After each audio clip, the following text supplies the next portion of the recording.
All right, detectives, listen up. We've got a case on our hands, a big one. And the clues, they're literally everywhere.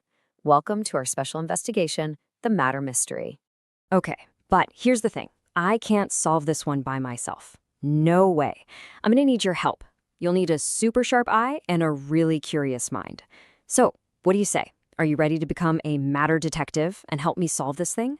Awesome. Okay, first things first. Every good detective knows you've got to start with your suspects. For this case, we've got three main players we need to get to know.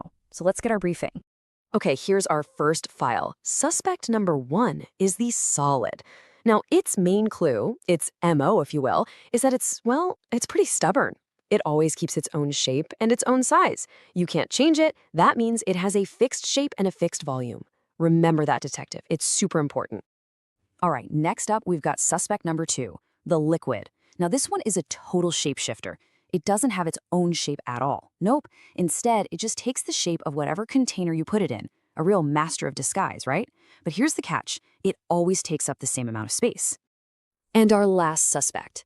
This one's the trickiest of them all. The gas.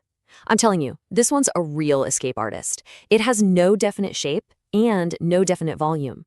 It'll just spread out and fill up any space it's in, whether it's a tiny box or a huge room. Super hard to pin down. Okay, detectives, briefing's over. You've got the files on our suspects. Now it's time for the fun part, the investigation. We've got an evidence lineup, and it's your job to tell me which suspect is which. Let's get to it. Okay, let's check out evidence item number 1. What have we got here? A rubber duck. Okay, think back to our suspects. Does this little duck keep its shape, or does it change depending on where it is? What do you think? Solid, liquid, or gas? Did you guess solid? If you did, you are absolutely right. Your detective instincts are perfect. A rubber duck is always, duck-shaped. It doesn't matter if it's in the tub or on your dresser. It keeps its shape. Amazing work, detective. All right, let's move on. Evidence item number 2. We've got some water in a glass. What's the story here? Think about it. If we took this water and poured it into a big bowl, would it still be shaped like a glass? What do you think? It's a liquid. You got it. The water is our shapeshifter. It's taking the shape of the glass right now, but if we poured it out, it would change its shape completely. It always copies its container. You are on a roll, detective. Okay, this next one is a little trickier. It's kind of hard to see. Look really close at the steam coming out of this kettle. Is it staying in one shape? Is it filling a container? What is going on with that stuff? You figured it out. It's a gas. The steam is that escape artist we talked about. See how it's not staying in one place? It's just spreading out everywhere, into the air. That's right, no fixed shape and no fixed volume. We caught our third suspect. All right, back to the evidence table. Let's see, what's next? Evidence item number 4 is a marble. Okay, so it's small, it's round, but who does it match? Which of our 3 suspects is it? A solid, a liquid, or a gas? It's a solid. Yes, another one. Right. Just like that rubber duck, the marble is a stubborn one. It's going to stay round no matter what. In your hand, in a jar, wherever. It's got that fixed shape and volume. Okay, next piece of evidence, a bottle of ink. Could this be our shapeshifter suspect again? What do you think?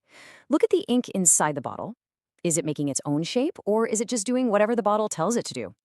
You're right, it's another liquid. Great work, detective. The ink just flows around and takes the shape of the bottle.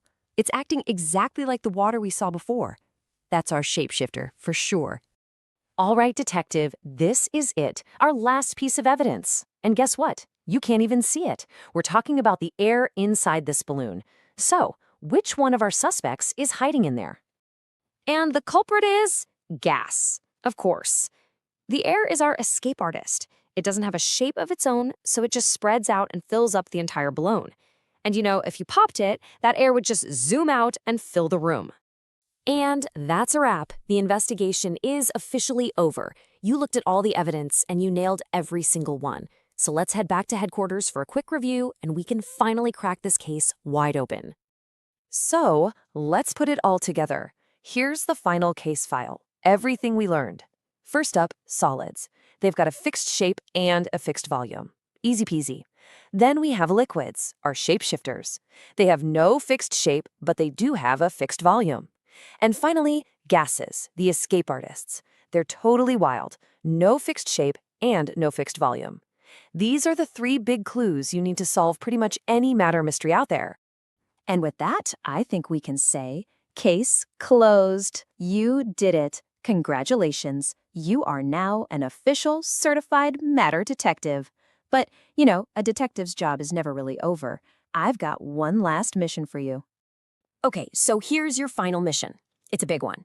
I want you to keep investigating. Just look around you, wherever you are right now. Can you spot a solid? How about a liquid? And what about a gas? See? The clues are everywhere. And now you know exactly how to solve the mystery. Keep up the amazing detective work.